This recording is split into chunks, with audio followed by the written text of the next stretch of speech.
kabayan, ipasok mo yan sa loob.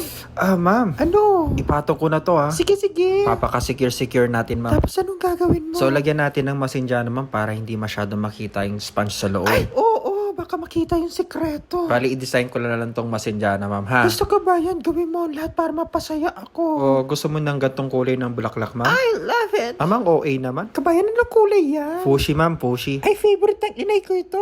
Fushi? Nangina ko.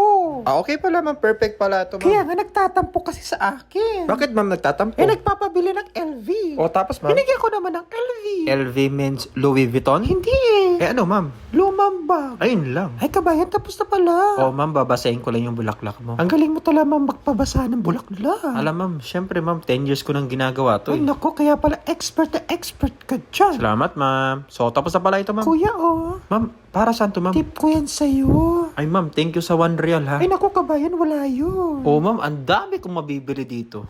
Janjaranan! Shoutout! Maraming salamat sa mga nag-share ng recent video ko. At kung gusto mo mapasama sa shoutout, i-share mo na ang video na ito. And for more nakakatuwa at nakaka-goodbye sa videos, please like, comment, and follow my Facebook page. Kita kits!